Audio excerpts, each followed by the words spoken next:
Hey, welcome back. Today I'm going to be talking about The House in the Cerulean Sea by TJ Klune, originally published in 2020. Here is the book cover. Okay, so diving right in, I'm going to start with a quick overview of the story.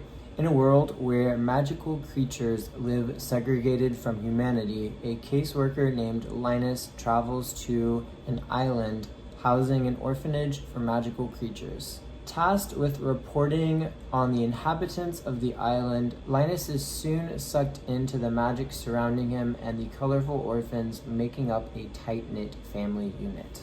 So diving into the plot and pacing, intentionally, the start of the novel describes a really mundane existence for Linus, and his world is perpetually gray and lonely. And upon traveling to the island, the story starts to pick up as Linus learns more about each of the inhabitants, as well as learning about himself. The novel is well paced with a clear timeline set from the start, and more information is gradually fed to Linus as well as the reader as the novel continues. So, diving into the characters, we'll first start with Linus. He is the caseworker. He works for an organization within the government called the Department in Charge of Magical Youth. And it's important to note that Linus's life is driven predominantly through rules and regulations. Secondly, we have Arthur Parnassus, who is the master of the orphanage, and he's a total mystery to Linus. And the last of our main adult characters is Zoe, who is an island sprite who dwells on the island upon which the orphanage is built. And now to take a look at the children within the orphanage. So starting with Lucy, aka Lucifer, he's actually one of the most delightful characters in this story. Lucy is everything that you would expect, and also so much more.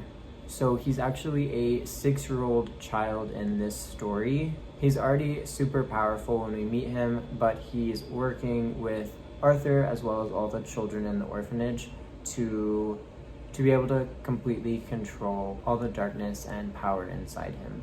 Next, we have Talia, who is a garden gnome. So Talia is extremely proud of her garden, rightfully so, and she's consistently threatening Linus with death by shovel. Next, we have Fee, who is a forest sprite, and we don't actually know a ton about her, but she works really closely with Zoe to develop her magic and her control of the abilities that she has. Next, we have Chauncey, who is an unidentifiable sea creature. And the most important thing to know about Chauncey is that his primary goal in life is to become a hotel bellhop. Theodore is a member of an endangered species. The image that I got in my mind was that he's essentially like a baby dragon, and humanity within the story originally thought that his species was dangerous as well as lacking intelligence, so they were hunted for sport. However, we learn pretty early on from Arthur as well as the experiences we see through Linus that Theodore is much more and has deep emotions and intelligence. And lastly, we have Sal, who is the newest arrival to the orphanage. He's incredibly shy and scarred from previous life experiences. Sal struggles the most with beginning to trust Linus, as Linus's primary purpose in being on the island is to evaluate the orphanage to ensure it's up to code, essentially, and that it can remain open for the children to stay. So now to talk about a few of the themes that I found within the story. You may have realized through some of those character descriptions that humor, and especially kind of a darker sense of humor, is pretty prevalent throughout the story, but I think we can examine it a little bit deeper. So when we're looking at the children, for instance, they talk about death quite a bit and they joke about it and they have very real conversations about it. And it's also brought up that basically adults and like humanity especially doesn't really like to discuss death, but it's something that the children are kind of fearless about, and they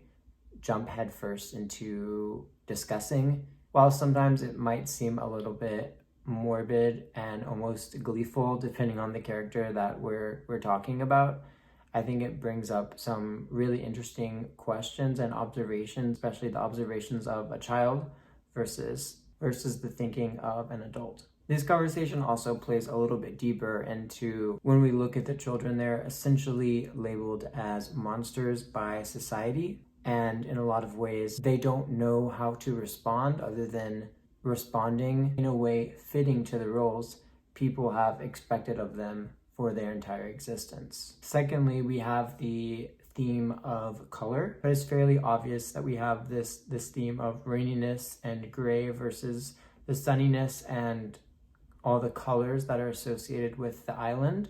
And there's certainly a deeper emotional resonance there, particularly with Linus and his reaction to the sun and the colors versus his existence in the city. And the third theme I'd like to talk about is this idea of rebirth, growth, and change that's brought up within the story. So on one hand, we have very natural cyclical elements such as discussing plants, discussing flowers and trees, and this is done through Talia, through Zoe, through Fee, and all of Linus's observations with them. We also have the example briefly brought up of a phoenix, which is a mythical creature who's able to have rebirth once they die from the ashes of their flames. Then on a slightly subtler note, we certainly see change within each of the characters within the story, particularly Linus, but also within characters like Sal and within Lucy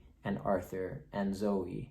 We see characters in nearly every single character, and the way that each other's interaction has brought about change and essentially rebirth for the entire community. Now to move on to some of the good and bad elements within my opinion of the story. So firstly, I thought that the character development was really, really great, especially for the children. Never thought that a depiction of a child like Lucifer would be so entertaining and sweet, but it really was. It was done super well. And I think we can see that in my second point, which is I also found myself actually caring for and rooting for the characters.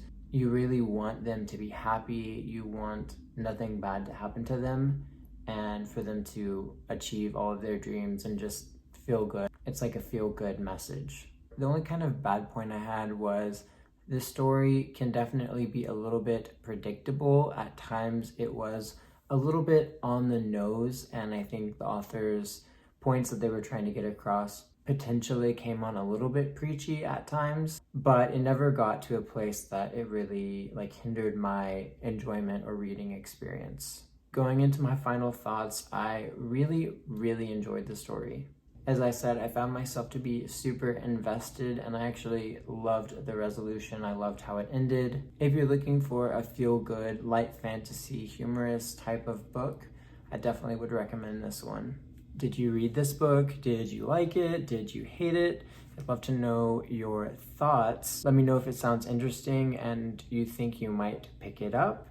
Let me know if you've read anything else by the author and what your thoughts were on that. Would also love any recommendations that you guys might have. Definitely appreciate those. And thank you so much for watching.